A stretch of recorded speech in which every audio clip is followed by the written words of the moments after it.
Welcome back, boys and ghouls, to another review from the two clowns from the Theater of Blood Horror Show. I'm Tony. I'm Matt. And we are back with our review number 2. Just very quickly, we are going to start giving you more movie reviews. We're going to try to post 1 or 2 a week. Unfortunately, our first one, which you've heard by now, was a negative review. Yeah. A very negative review. Recently watched and reviewed of XX. XX, new all-female horror film. All-female, created, written, produced, directed, directed. produced, created. And I wanted to like it. We wanted to like it very much. Unfortunately, it was... We did not like it very much. I agree with one review that I read. It seemed more like concepts that they were pitching to a movie studio exactly than actual films. I wish we, yeah, I wish they didn't really know how that. to finish anything. Yeah, they said, hey, I have a great idea, let's shoot it. Oh together. Shit, I don't know how to finish this. Yeah. But let's just shoot. Let's shoot. Get the camera. Come on, let's go. Let's go. Right. What about the story? I'll figure it out. Yeah. We'll just make it up. But anyway, so unfortunately, our first review for you guys was a negative one. So we thought, well, we'll watch Autopsy of Jane Doe, and this will be better. Right. It is better. But unfortunately, folks, we're here to say our second review will also be a thumbs down, if you will. Overall, it is. But it's much better. It's a much better film for much of it. Compared to what we just reviewed, it is a masterpiece. Yeah, compared to what we just reviewed, it's, the original Frankenstein. Yeah. The Autopsy of Jane Doe, a film that actually got quite a few very good reviews, and the horror universe is seems to be behind enjoy it. Yeah, enjoy it. I'm on quite a few groups on Facebook and things, as you are. Quite a few of them the same. We also have a couple of them. Yeah, right. And as long as along with ours. Listening to one now. Yeah. No, but I've seen a lot of praise positive for it. A lot of praise. As a matter of fact, I've heard nothing negative. Yeah.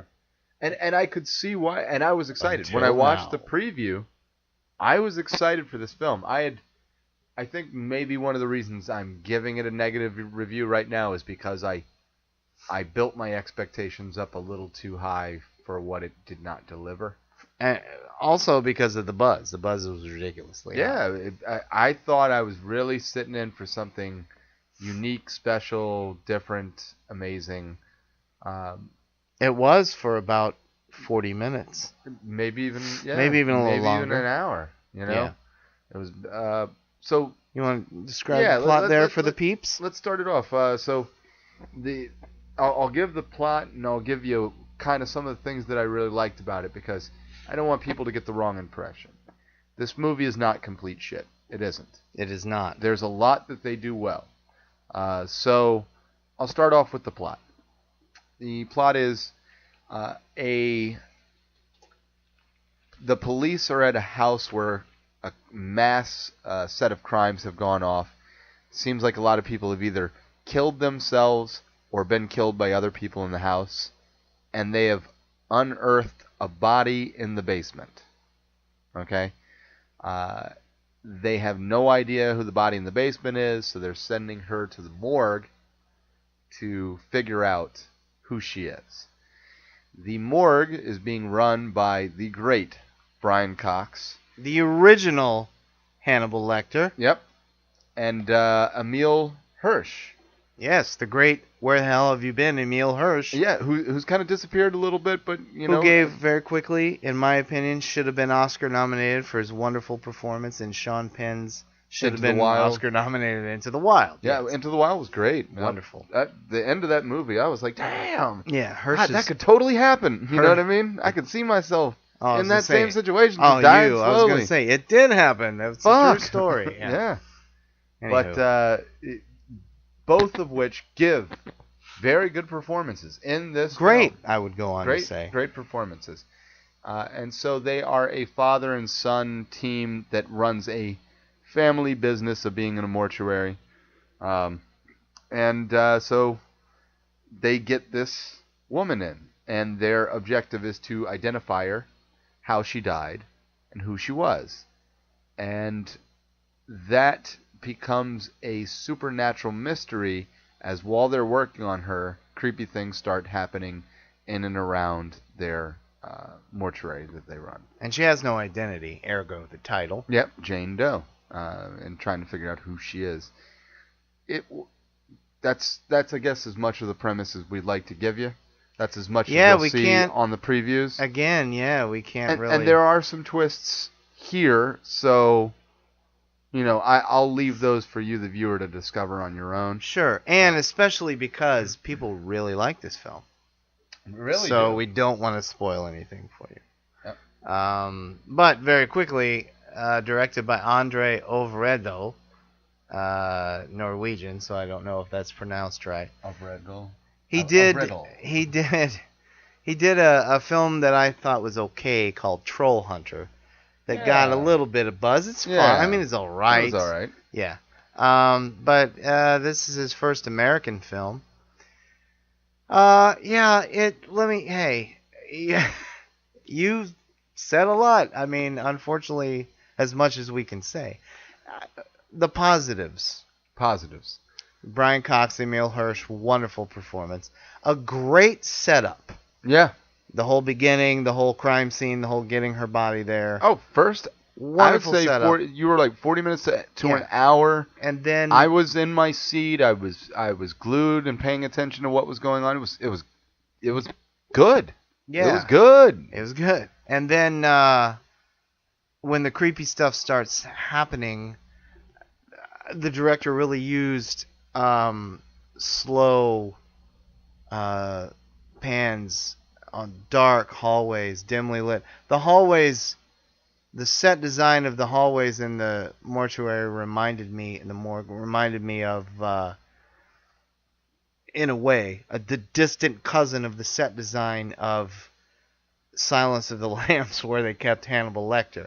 The dark brick and rock, long, dimly lit, brown, gotcha, not fully bright bulb hallways, and hallways have been a setting for a lot of great horror scenes. I mean, you look at The Shining, hallways. You look at The Exorcist 3, the hallway scene. Yeah, oh, Jesus, you just made the hair on the back of my neck stand up with The Exorcist 3. Oh, God, yeah, best scene. Jesus. Yeah, I can't take it. And that was Matt and I's trumpet, a bunch of trumpets. Yeah. That was our impression.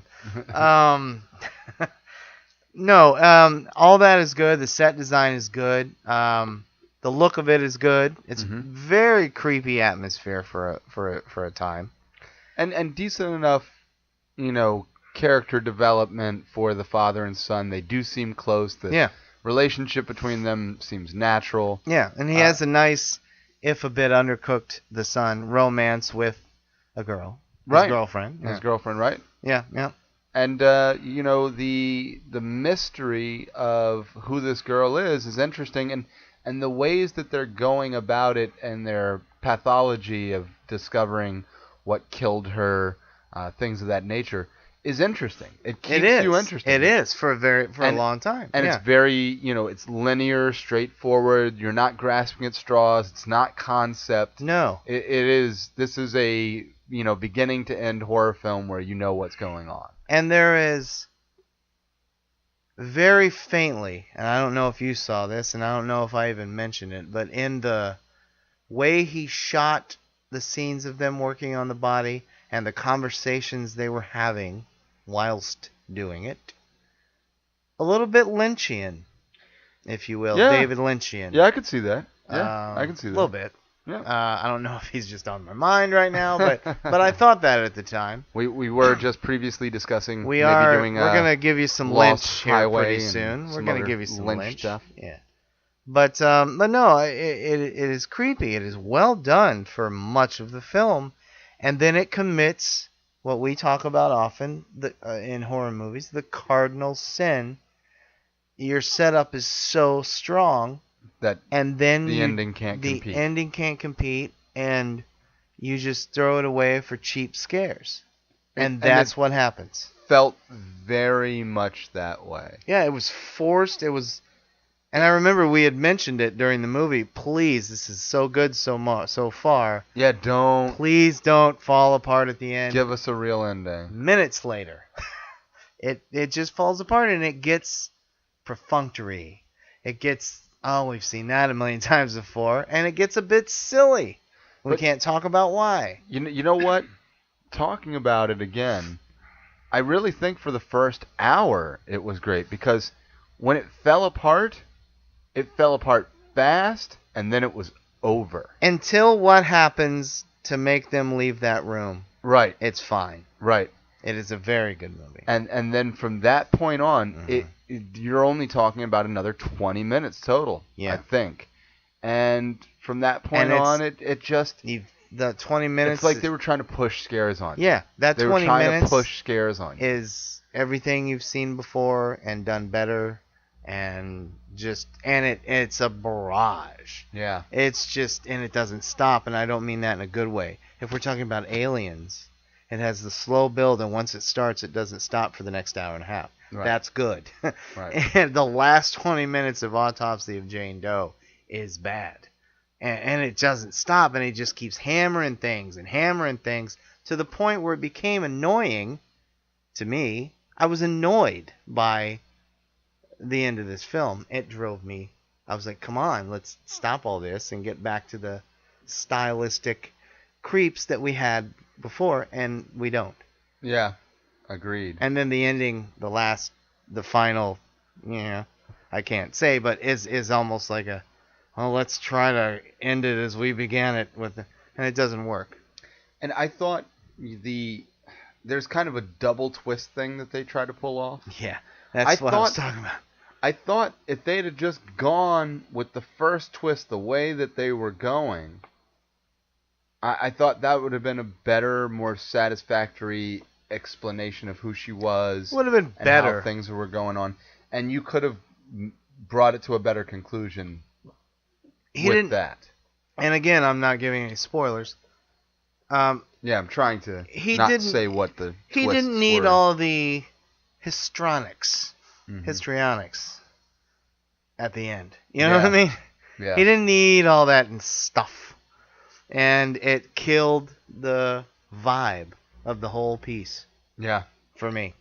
And for you. It really did. And for something that I was eagerly anticipating, this is something that I was looking forward to watching. Yep. I had a feeling about it. And normally, when I have a feeling about a horror movie, it doesn't come often. Usually I try to go in as a blank canvas, and either I'm going to like it or I'm not going to like it. But every once in a while, something comes out, and I have a feeling about it. And I'm like, you know what? I think that's not just going to be good. I think it's going to be one that I really, really enjoy. The last two films that I felt that about before this, both were huge hits in my mind. One you're not a big fan of, but you don't hate. I was going to say, now hold on. I know where you're going with that. The Babadook. The Babadook is good. And the second one you and I are simpatico on. It Follows. And think it's brilliant. Right? It Follows. Yeah. And both of those films, I had Did you like a that I feeling knew where you were about going on both of those? Yeah. I had a feeling about them, and they did not disappoint. I actually feel like those are the last two films that I walked into with high expectations and had them met or exceed. Yeah, horror films. Anyway, met or exceed. And horror, especially. That's really, really hard to do. I don't get scared very often. I have consumed so much horror that I've seen just about every plot line before. But if you can give me an old plot line and give it to me in a new way and keep me interested during the film, then I'm fine with it. You don't have to reinvent the wheel. And Jane Doe... Just roll that wheel well. Yeah, and Jane Doe does that for much of its running time. I would agree. Like here's the thing. For me, I go on a star basis. I don't think I've ever really asked you what you do. And a lot of people do numbers, stars, letters. But on my star basis, 5 stars is, 2001 Perfect. And everything else, yeah. I go, and 3 stars is still a good film.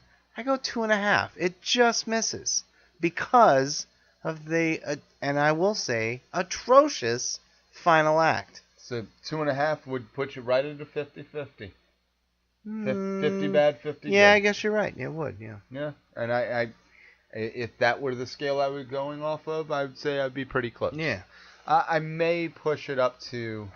If we were doing letters, it's a C-. I would... I would say there's good stuff about it. I could watch this over a lot of stuff. I couldn't sit through it again. And here's the thing, because I know what's coming. Yeah. No matter how good this is and that is and this is and that is, I know what's coming. Right. It's like movies where the end is a dream sequence. Or the whole movie's been a dream. No matter how great it is, oh shit, I'm not going to watch this again because I hate that tired plot point. Yeah. But that's not what this does, folks. I don't want to get you to think that I was hinting to anything. I was just an example. It just falls apart so badly. Like, a film can have a weak ending. I'll rewatch it if the rest is good. But this ending, for me anyway, is so bad that I can't take it. Pull up IMDb. I want to see what the director had done before. We've already talked about this on this show. Yeah, and it was Troll Hunters. Troll Hunters. That was that was it. Yeah.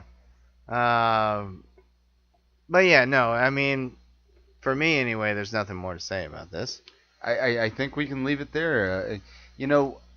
This is one where I will say, go and see it and formulate your own opinion. We're the minority. We are in the minority on this. Yeah. The majority of the horror-loving world loves this film, and I can see why they like it. Me too. Its camera work is done well. Its acting is done well. Its story is interesting. Well written-ish. Yeah. And it has some twists to it that aren't terrible. This is not a bad film. And there are it just 3 or 4 MacGuffins thrown at you. Yeah. That's my gripe with it. It just it didn't continue to build that pace that it had done. And had it not built such a good pace in the first hour, and if the first hour were good but not great, then maybe I could have swallowed the ending a little more and it would have all been a little more even keeled. But the first hour was fantastic. Great. Yeah, it was really good. We kept looking at each other like kids on a roller coaster, almost ready to go. We're like, "This is great! This is great! This is great!" And because of that build-up, when the ending didn't hit for me, it was a gut punch. And then the roller coaster just kind of backed up and went back to the starting gate. Yeah, we didn't do anything. Yeah, Shit. Exactly. And it's just that's the way it kind of felt to me. That's a good analogy. It rose you all the way up to the peak. And then just slowly dropped it back down to bring it back into the station. It didn't even crash. It was just like, nah, just blah. Yeah. Right. So anyway, unfortunately, review number 2, the autopsy of Jane Doe, negative. Yeah, I'd say half and half. Still go see it. So you might like it a little more than I do. Yeah, no, I don't hate it, but I don't hate it. You're right. When it doesn't end well, it sours everything that came before it. I'm trying to differentiate how much I enjoyed that first hour because it's not like I sat through this and I was like crap fest. No, exactly. I was invested. Like something. They else. had me. Yeah. I was invested. Yeah. They got me, and in order to do that, they had to have done something right. So I cannot give it a total bad review, right? Because that first hour was so good. I'm not giving it a total bad review, but I'm giving it a negative review because how dare you, sir, do that to us? You know what I mean? Yeah. Give me an ending, damn it. Yeah, right. That's all I ask. Don't have a giant spider monster come out of a cave, Yeah. When the monster's clearly a clown. Oh yeah, right. Well, they're fixing that. In the book, it was still kind of a giant spider monster. I'm sure. Yeah. But the fighting that they did with it was He's with speaking astral of projection. Stephen King's It, folks. Yeah, talking about It, which the new one drops in a few months. September. Yeah. I can't wait. Yeah, I'm trying to be positive. This is my favorite. I don't know if that's my favorite Stephen King story. It could be. It's definitely the one that scared me the most. Yeah. Well, we'll be talking about that in September. I'm looking forward to that. I hope they handle this with kid gloves. Let's hope it's not another negative review from us. And then you have The Dark Tower coming too, also from Stephen King. So a little worried. Hopefully we'll get something out of that. Matthew McConaughey. Love McConaughey. I'm trying. But anyway, this was our. Yeah, I know. This was our autopsy. No, I know. This is our review of Autopsy of Jane Doe, though, so we should leave it at that. And, yeah, negative from me and partially negative from you. And yeah, I mean, you heard everything I had to say about it. What was good, what was bad. Make your own decision, folks. Go make your own decision. We reviewed you can XX. Go and watch XX if you want. But well, if you want to. Here's the thing. We reviewed XX for our first review. And let me tell you something. I'm pleading with you not to do it. Support the women. That's fine. Support them in something else because XX is atrocious. But I will say, make your own choice on Autopsy of Jane Doe. Many more people are liking it than not liking it. And whether you like it or don't like it, you will have a great first hour. I agree 100%. All right. Well, peace out, y'all. This is it. Stay scared, everybody, and we'll be back with another review soon. Next party, next time.